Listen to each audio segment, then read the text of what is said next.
The last time I saw my brother Mason, he was walking away with everything our parents had worked for their entire lives. I remember standing in our family home's driveway, watching his Mercedes disappear around the corner, taking with it not just my inheritance, but also my faith and family. My name is Celeste, and this is the story of how my brother's betrayal became the catalyst for my greatest triumph. Just 3 months earlier, we'd been sharing tearful hugs at our parents' funeral. Mom and Dad's private plane had gone down somewhere over the Rockies. Mason held me as I sobbed through the service, whispering that he'd always take care of his baby sister. I believed him. Why wouldn't I? He was my big brother, my protector since I was in pigtails. "We need to talk about the will," Mason said one evening, setting 2 glasses of wine on the kitchen counter. The same kitchen where Mom used to make us hot chocolate on cold winter mornings. "I've been speaking with the lawyers." I took a sip of wine. "What did they say?" "They're suggesting we liquidate everything. The house, Dad's business, their investments." He leaned forward, eyes intense. "I can handle all of it. You don't need to worry about a thing." "Shouldn't we discuss this together?" I asked. I have some ideas about Dad's company." Mason's laugh cut me off. "Come on, Sel. You've never run a business in your life. You majored in art history, for God's sake." "That doesn't mean I can't learn. Dad always said, 'Dad's gone.'" His voice turned sharp. "And someone needs to make practical decisions." I should have seen it coming. The late-night meetings with lawyers I wasn't invited to. The documents he needed me to sign right away because the deadline was approaching. The way he brushed off my questions about the estate's value. "Just trust me," he kept saying. "I'm handling everything." The truth came in the form of a letter from his lawyer. Mason had somehow managed to transfer everything into his name. The house, Dad's company, their savings, all of it. He'd used my signatures on those rushed documents against me, claiming I'd willingly signed away my rights to the inheritance. "You're making a mistake," Isabella, my best friend, said when I called her in tears. "You need to fight this. Get a lawyer." "With what money?" I laughed bitterly. "He's cleaned out everything, Bella, everything." The confrontation happened on a Sunday afternoon. Mason was supervising the movers who were packing up our childhood home, the home he'd just sold without telling me. "How could you do this?" I demanded, following him through the half-empty house. "They were our parents, Mason. Both of ours." He turned to face me, and I barely recognized my brother in his cold expression. "Look, this is for your own good. You've always been the dreamer, Sel. You'd blow through this money in a year on some artistic venture or whatever. I'm the practical one. I know how to manage wealth." "So this is you protecting me?" My voice cracked. "By leaving me with nothing?" "You'll thank me someday," he said, checking his Rolex, Dad's Rolex, "when you learn to stand on your own feet instead of relying on handouts." That was the last conversation we had, 5 years ago today. I watched him drive away with everything our parents had built, everything they'd meant to leave for both of us. The spring air was warm, but I felt cold to my core. That night, I sat on the front steps of what used to be my home, looking up at the stars. The same stars Mom used to tell us stories about when we were kids. Mason thought he was teaching me a lesson about standing on my own feet. Fine. I'd learned that lesson so well it would come back to haunt him. "You okay?" Isabella asked, sitting beside me. She'd come over as soon as I texted. "No," I admitted, wiping my eyes. "But I will be." "What are you going to do?" I took a deep breath, feeling something hard and determined settle in my chest. "I'm going to prove him wrong. I'm going to build something bigger than anything he could steal." "From scratch?" Isabella raised an eyebrow. "That's going to be tough." "Good," I said, standing up, "because I want him to see exactly what his baby sister can do with nothing but determination and spite." The moving truck had left hours ago, taking with it the last pieces of my old life. But sitting there under the stars, I made myself a promise. This wasn't the end of my story. It was just the beginning. And somewhere out there, my brother had no idea what was coming. 5 years can change everything. I learned that while scrubbing toilets at a startup tech company, watching how the executives walked past me like I was invisible. Perfect. Being invisible meant I could listen, learn, and plan. "You missed a spot," my supervisor said one evening, pointing to a corner of the break room floor I was mopping. I nodded and adjusted my cleaning cart. As I worked, I could hear 2 executives discussing their latest project through the thin walls of the conference room. "The interface is all wrong," one said. Users want simplicity, not whatever this is. I smiled to myself. They were right. I'd seen their product demo on a computer screen someone had left open. Their approach was all wrong, and I knew exactly how to fix it. That night, I sketched out my ideas on the back of my cleaning schedule. 5 years of odd jobs had taught me more about business than any MBA program could. I'd worked as a barista, watching how successful coffee shops operated. I'd been a receptionist at a law firm, learning how contracts worked. And now, cleaning offices at a tech company, I was learning their secrets too. "You're still here?" A deep voice startled me. I looked up to see Christian, the company's CEO, standing in the doorway. I quickly tried to hide my sketches. "I was just finishing up, sir." He walked over, eyes catching the papers I was trying to tuck away. "What's that?" "Nothing, just, these are interface designs," he said, picking up one of my sketches. "And they're actually quite good. Did you do these?" I straightened my back. "Yes, sir. I noticed some issues with the current design and thought, 'You're the cleaning lady,'" he said, but not unkindly. "How do you know about UI design?" "I watch, I learn, and I have a lot of time to think while I'm cleaning." He studied me for a long moment. "Come to my office tomorrow morning, 9 a.m. sharp." That meeting changed everything. Christian listened as I explained my ideas, not just for the interface, but for improving several aspects of their business I'd observed. By the end of the hour, I wasn't a janitor anymore. I was their new junior project manager. "You have raw talent," Christian told me, "but you need refinement. I'll mentor you if you're willing to work harder than you've ever worked before." I thought about Mason, probably sitting in our father's old office. I'm ready. The next 2 years were a blur of 18-hour days, learning everything Christian could teach me. I absorbed knowledge like a sponge, turning my observations into innovations. The company's products improved, and so did my position. "You're wasted here," Christian said one evening, after I'd successfully launched my third project. "You need to start your own company." I laughed. "With what money?" "With mine." He slid a business card across his desk. "I'm also a venture capitalist, and I think you're ready for the big leagues." That's when Isabella called. She'd been tracking my progress all these years, and now she had news that made my heart race. "Remember Taylor?" she asked. "That woman who used to compete with your brother's company. She's looking for a partner for a new venture. Someone with fresh ideas and determination." Taylor? I remembered her. She'd nearly beaten Mason in several deals. "Why would she want to partner with me?" "Because I told her about you," Isabella said. "About your ideas, your drive. Meet with her, Sel. This could be huge." The meeting was set for the following week at an upscale restaurant. I wore a borrowed suit and carried a folder full of proposals. "So," Taylor said, studying me over her wine glass, "you're Mason's sister." My heart stopped. "You know, I make it my business to know everything about potential partners," she smiled. "Don't worry, I hate him as much as you do. He tried to sabotage my last 3 deals." "I'm nothing like my brother," I said firmly. "I know. That's why I'm interested." She leaned forward. "I have the connections and experience. Christian has the capital. You have the innovation and drive. Together we could build something extraordinary." "And compete directly with Mason?" Taylor's smile turned predatory. "That's just a bonus." As I left the restaurant that night, my phone buzzed with a text from Isabella. "How did it go?" I looked up at the city skyline, remembering that night under the stars 5 years ago. "It went perfectly," I texted back. "Time to show my brother what his baby sister can really do." The game was about to change, and Mason wouldn't know what hit him until it was too late.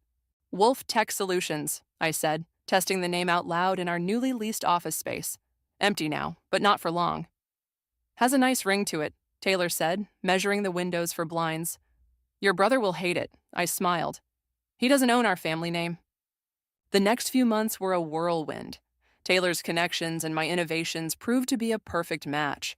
We focused on developing smart home technology that actually worked the way people needed it to, something my father's company, now run into the ground by Mason, had failed to do. "Your 9 a.m. is here." Layla, my new assistant, poked her head into my office. "And you have that investor call at 10. I nodded, straightening my jacket. No more borrowed suits. These days, I could afford my own. The morning meeting was with a potential client, a major retailer looking to modernize their stores. As I walked them through our presentation, I caught a glimpse of my reflection in the window. Gone was the invisible cleaning lady. In her place stood someone who commanded attention. Impressive proposal, their CEO said, but why should we trust such a new company? Because we're hungry, I replied, and we have nothing to lose and everything to prove. They signed the contract that afternoon. Isabella, now our HR director, burst into my office later that day. Have you seen this? She thrust her tablet at me. It was a business news article. Rising star in tech. Wolf Tech Solutions disrupts industry. Keep reading, Isabella urged. My eyes scanned down to a quote from an anonymous industry insider. Sources say Mason Wolf is increasingly concerned about this new competitor. The similarity in names hasn't gone unnoticed, and rumors suggest there might be a connection. I handed the tablet back. Let him wonder. There's something else, Isabella hesitated. Glenn called. My head snapped up. Glenn had been Mason's business partner until my brother's shady dealings drove him away. What did he want? To invest. He says he's been watching us, and he likes what he sees. I leaned back in my chair, thinking. Glenn knew who I was. He'd been at our parents' funeral. If he was reaching out now... Set up a meeting. The meeting with Glenn was enlightening. He arrived looking older than I remembered, but his eyes were sharp. Your brother screwed me over, he said without preamble, just like he screwed you over. Ancient history, I replied coolly. Not so ancient. He's been making mistakes, Celeste. Big ones. His company, your father's company, is struggling, and now you're here, building something better. I kept my face neutral. Are you investing because you believe in us, or because you want revenge on Mason? Glenn smiled. Can it be both? I have 10 million ready to go, no strings attached. Later that night, I sat in my office staring at the city lights. Taylor found me there. Take the money, she said, pouring us both a drink. Glenn's right. Mason's company is vulnerable. With that investment, we could expand faster, hit harder. It feels too easy, I admitted, like karma's just falling into my lap. You call the last 5 years easy? Taylor scoffed. You earned this, Celeste, every bit of it. My phone buzzed, a text from Layla. Major tech conference next month. Mason's company will be there. Want me to book our booth? I showed Taylor the message. Perfect timing, she said. With Glenn's investment, we could make quite a splash, really introduce ourselves to the industry. I thought about Mason, about how he'd dismissed me as just a dreamer, about how he thought I'd never amount to anything without his protection. Book it, I texted back to Layla. Then to Taylor. Call Glenn, tell him we accept. To karma. Taylor raised her glass. To karma, I echoed, but my stomach churned. Something about this felt too perfect, too neat. As if reading my thoughts, Taylor added, You know he'll be there, right, Mason? The conference will be the first time you've seen him since he drove away with everything, I finished. Good. Let him see what his baby sister built from nothing. But as I looked out at the city lights, I couldn't shake the feeling that this was all building towards something bigger than revenge. The conference was a month away. Mason had no idea who was behind Wolf Tech Solutions. No idea his sister had risen from the ashes of his betrayal. And in just 4 weeks, everything would change. The tech conference buzzed with energy, our booth drawing constant attention. I stood back, watching Layla demonstrate our latest smart home interface to an impressed crowd. Your booth is stealing the show, Christian said, appearing beside me, but you haven't stopped looking at the entrance for the past hour. Is it that obvious? Only to someone who knows what you're looking for. He touched my arm. He's here, by the way. Saw him at registration. My heart skipped. How did he look? Like a man who's lost his edge. No more Rolex. I was about to respond when Isabella rushed over, her face flushed. Heads up, Mason's heading this way. Already? I stepped behind a display panel. I'm not ready. But there he was. My brother, looking nothing like the confident man who'd driven away with our inheritance 5 years ago. His suit was off the rack, his shoes scuffed. He moved through the crowd like someone who'd forgotten how to command a room. Welcome to Wolf Tech Solutions. Layla greeted him cheerfully, unaware of who he was. Would you like a demonstration?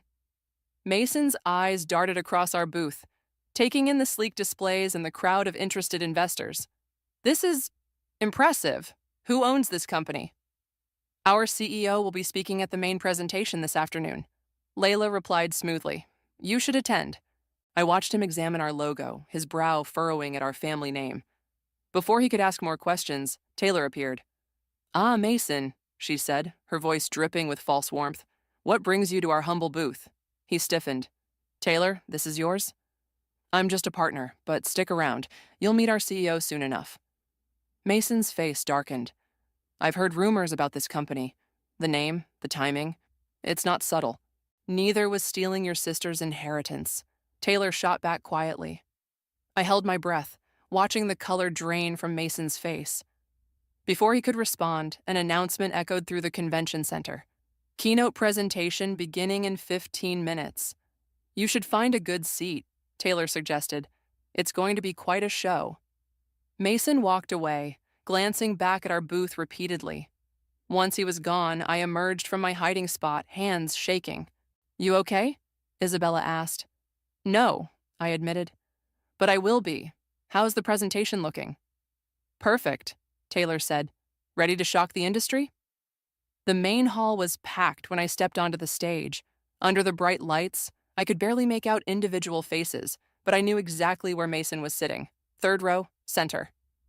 Good afternoon, I began. I'm Celeste Wolf, CEO of Wolf Tech Solutions. The ripple of whispers was immediate. I saw Mason bolt upright in his seat. 5 years ago, I learned the hard way that technology should serve people, not the other way around. That innovation without integrity is meaningless. That sometimes you have to lose everything to build something better. My eyes locked with Mason's. He looked like he'd seen a ghost. Today, I'm proud to announce our latest innovation. I launched into our presentation, showcasing the technology we'd developed. With each slide, with each demonstration, I could see Mason sinking lower in his seat. The applause was thunderous when I finished. Investors swarmed the stage, cards in hand.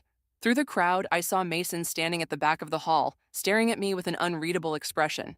Brilliant, Christian said later at the reception. Your stock price is going to soar tomorrow. Mason's been asking around about you, Isabella added. Apparently his company's in trouble. They're laying off staff next week. I watched my brother across the room, now standing alone by the bar. The same way I'd stood alone that night he drove away with everything. Ms. Wolf? A nervous voice interrupted my thoughts. It was Mason's assistant. I recognized her from my research.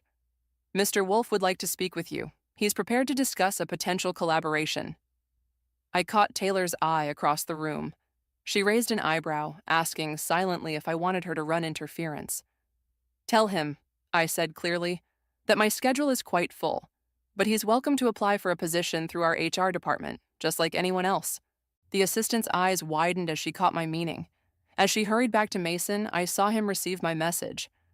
He looked up, meeting my gaze across the crowded room.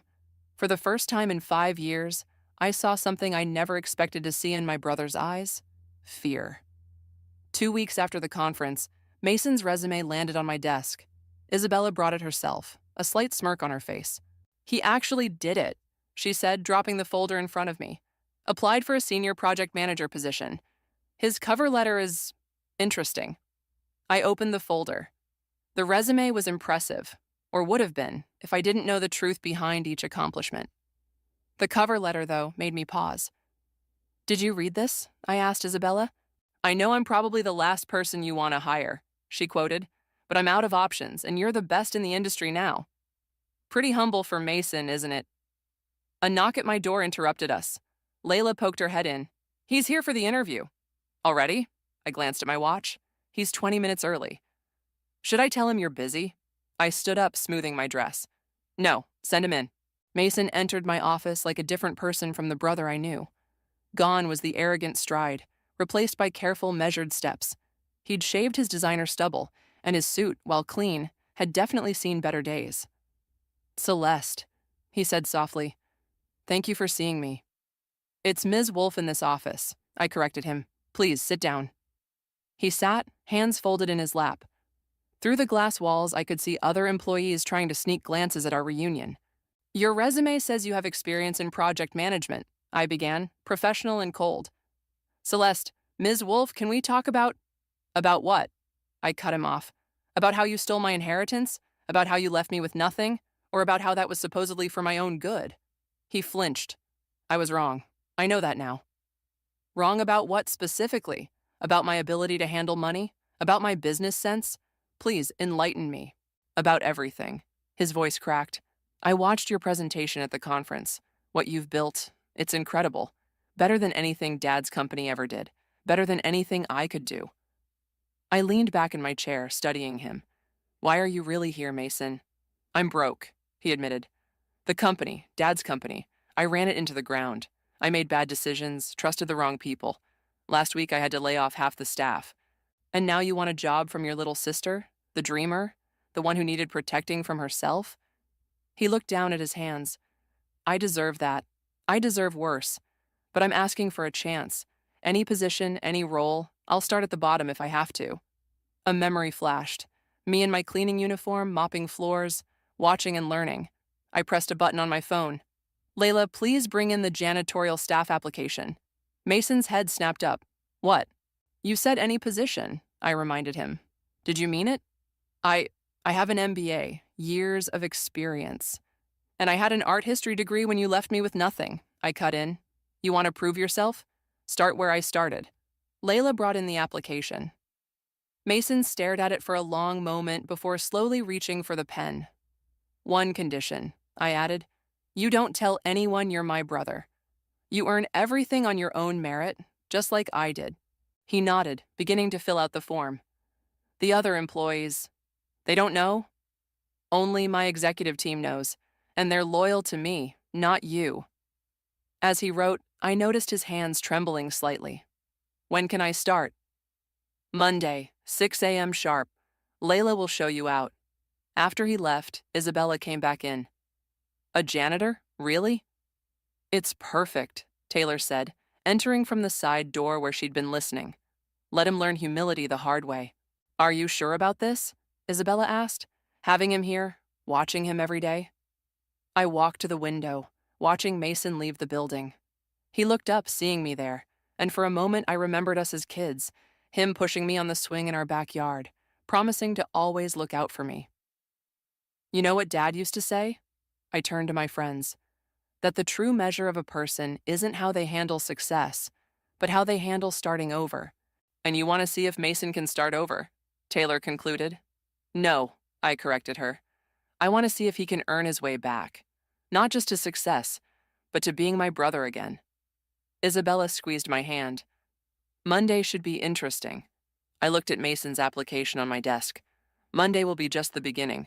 3 months into Mason's new role, I watched through my office window as he mopped the lobby floor. His once manicured hands were rough from cleaning chemicals, his designer haircut grown out.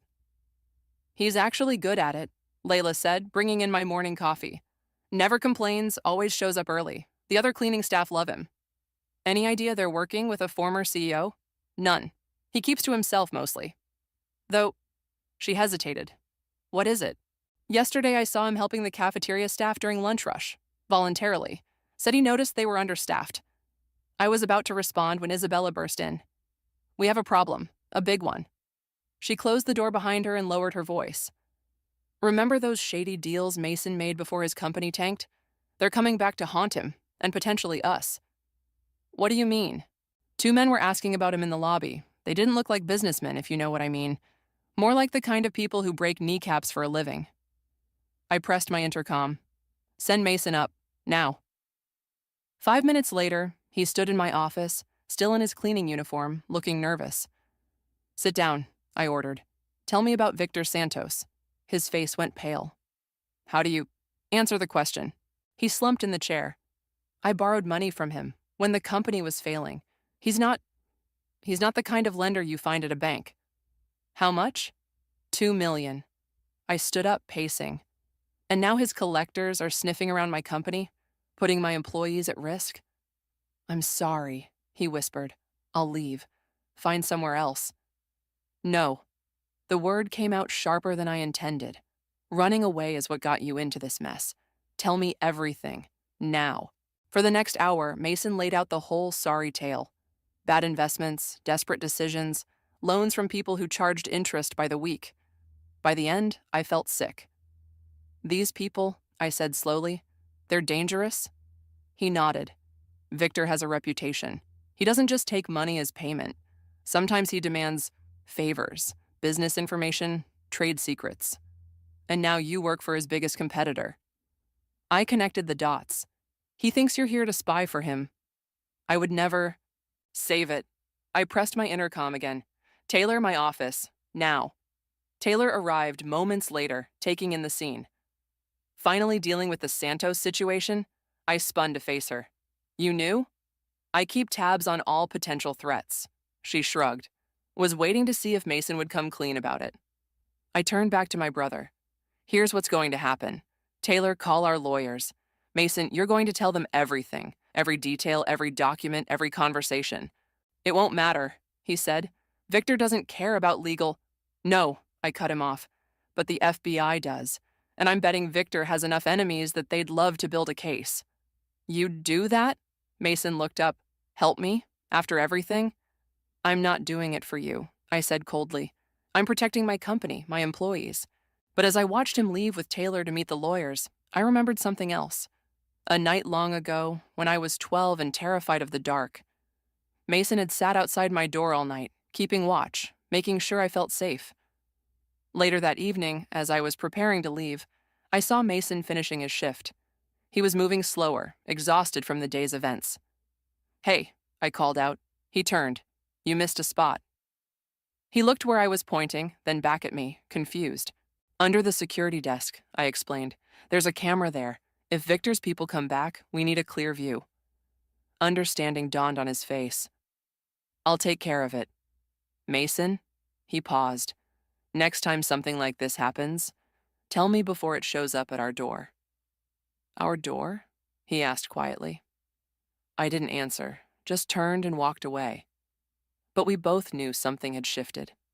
The next morning, I found a cup of coffee on my desk, made exactly how Mom used to make it for us. The note beside it read, "Thank you for not giving up on me, even if I deserved it." I took a sip, surprised to find my hands shaking. The coffee was perfect, just like Mom's. Maybe some things could be rebuilt after all. The FBI sting took 3 weeks to set up. I watched from my office as Mason met with Victor's men in our company lobby, wearing a wire under his janitor's uniform. "You're sure about this?" Isabella asked, standing beside me. "If anything goes wrong—" "It won't," I said with more confidence than I felt. The meeting started normally enough. 2 men in expensive suits trying to look casual while talking to a janitor. But I could see Mason's hands shaking as he mopped around them. "Boss wants his money," the taller one said, just loud enough for the wire to pick up. "Or the information, your choice." "I told you," Mason replied. "I need more time." "Time's up." The shorter man stepped closer. "Victor knows you're working for Wolf Tech now. Either you start feeding us their trade secrets or—" The FBI burst in right on cue. Within seconds, the lobby erupted into chaos. Agents swarmed in from every entrance. The 2 men tried to run, only to find more agents waiting outside. But something went wrong. A third man, one we hadn't known about, emerged from the bathroom. He took one look at the scene and charged straight at Mason. I was moving before I could think. The elevator would take too long. I ran for the stairs, taking them 2 at a time. "You rat!" the man screamed, throwing Mason against a wall. "You're dead." I burst into the lobby just as he pulled something from his jacket. The metal of a gun caught the fluorescent lights. "Hey," I shouted. Everyone froze. The man turned, gun wavering between Mason and me. "You must be the sister," he sneered. "Victor sends his regards." "Tell Victor he can have his money," I said steadily. $2 million plus interest. I'll wire it right now." "Too late for that." He aimed at Mason. "Boss wants to send a message." "Shoot him. You'll never see a penny." I stepped closer. "Kill him, and I'll spend every dollar I have making sure Victor goes down. Or—" I pulled out my phone, take the money, and walk away with a win. His eyes darted between us. Mason was still against the wall, bleeding from where he'd hit his head. $3 million, the man countered. "Wire it now." "Done." I pulled up my banking app. "Account number?" Just then, an FBI agent tackled him from behind. The gun went flying. More agents swarmed in, and within moments, all 3 of Victor's men were in custody. I ran to Mason. You okay?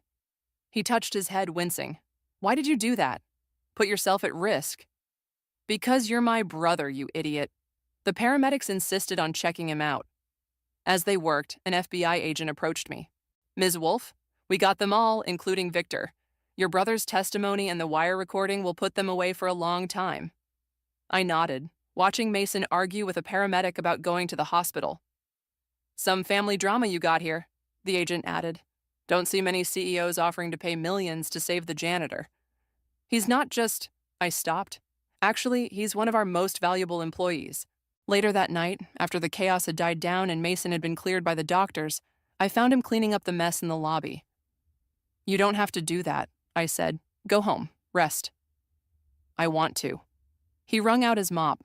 Helps me think. About what? About how I ended up here, cleaning floors in the company my sister built while she offers to pay my debts. Again. Mason... No, let me finish. He leaned on his mop. 5 years ago, I thought I was protecting you from failure. Instead, I was the one who failed. At business, at being a brother, at everything Dad taught us about integrity. I sat on a nearby chair. You know what the difference is between us? When I failed, when you took everything, I learned from it, grew from it. And I just kept making the same mistakes. He nodded. Until now. Until now, I agreed. So what happens next? He asked. With the company? With us? I stood up, straightening my jacket. That depends. Are you done making messes I have to clean up? For the first time in years, I saw a genuine smile cross his face. I think I'm better at cleaning up messes these days. Good. I headed for the door, then paused. By the way, the project management position is opening up again next month, if you're interested in applying. Really? You'll have to interview like everyone else, I warned. No special treatment. I wouldn't want it any other way, he said softly. As I left, I heard the steady swish of his mop resume. My brother, cleaning floors in my company. Sometimes karma works in mysterious ways. The position is yours, I said, closing Mason's interview file. If you want it. He sat across from me in the conference room, where he'd just finished his final interview for the project management role. The panel of department heads had voted unanimously in his favor, not knowing he was my brother. They chose me fairly? He asked. No influence from you? None. Though I have to admit, your presentation on improving our supply chain efficiency was impressive. He smiled slightly. I learned from the best. Watching you build all this taught me more than my MBA ever did. Isabella knocked and entered with a stack of papers. Sorry to interrupt, but the acquisition papers are ready for your signature, Celeste. Mason stood to leave, but I stopped him. Stay. You should see this. I signed the papers with a flourish, then slid them across to Isabella. Make sure these get to the lawyers today. What did I just witness? Mason asked. I just bought Dad's company. I watched his face carefully. Or what's left of it. He sank back into his chair. You... What? The company you ran into the ground? I'm going to rebuild it, not because I need to, but because it was Dad's legacy. And maybe it's time both his children honored that legacy. Together. Together? His voice cracked. You'd trust me with that? Trust is earned, I said firmly, and you've earned back some of it. The question is, can you handle working under your little sister's leadership?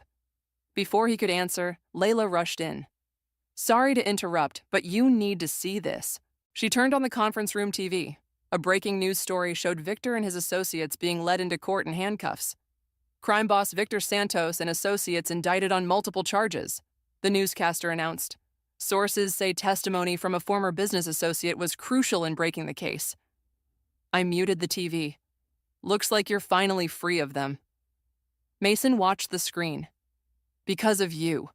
You saved me, even after everything I did. That's what family does, I said simply. Or at least, that's what family should do. I've been thinking about that night, he said quietly. When I drove away with everything. I told myself I was protecting you, but really, I was scared. Scared you'd succeed where I might fail. Scared you'd make Dad prouder than I ever could. And now? Now I know I was right about one thing. You didn't need that inheritance to succeed. You did it all on your own. Not entirely on my own, I corrected him. I had help. Christian, Taylor, Isabella. People who believed in me when my own brother didn't. He flinched at that, but I continued. The difference is, they supported me without trying to control me. They helped me grow instead of holding me back. I understand that now. He straightened in his chair. So, about the project management position and Dad's company, what exactly did you have in mind? I pulled out a business plan I'd been working on. We rebuild it from the ground up, not as a subsidiary of WolfTech, but as a partner company. Separate but allied. You'll run point on the project, reporting directly to me. That's generous. It's practical, I corrected. You know that business inside and out. And despite everything, you're still a wolf. We just need to do things differently this time. How? With integrity, with innovation, and most importantly, together. He nodded slowly. I'd like that. But Celeste, I need to say something I should have said a long time ago. He met my eyes. I'm sorry. Not just for taking the inheritance, but for underestimating you. For trying to clip your wings instead of helping you fly. I know, I said softly. I forgave you the day you put on that janitor's uniform and actually tried to earn your way back. Taylor poked her head in. Sorry to interrupt this touching moment, but the board is waiting. I stood up. Ready to face them, as a team this time? Mason straightened his tie. Lead the way, little sister. As we walked to the boardroom, I caught our reflection in the glass walls, the two of us side by side, finally walking in the same direction. Not as rivals, not as victor and vanquished, but as siblings who had found their way back to each other. Sometimes the best revenge isn't about getting even. Sometimes it's about growing beyond the person who wronged you and helping them grow too. Hey, Mason, I said as we reached the boardroom doors. Yeah? Welcome home. He smiled, and for a moment, I saw the brother I used to know. The one who would push me on the swings and check for monsters under my bed. The one I'd finally found again. The one who was finally ready to follow instead of lead.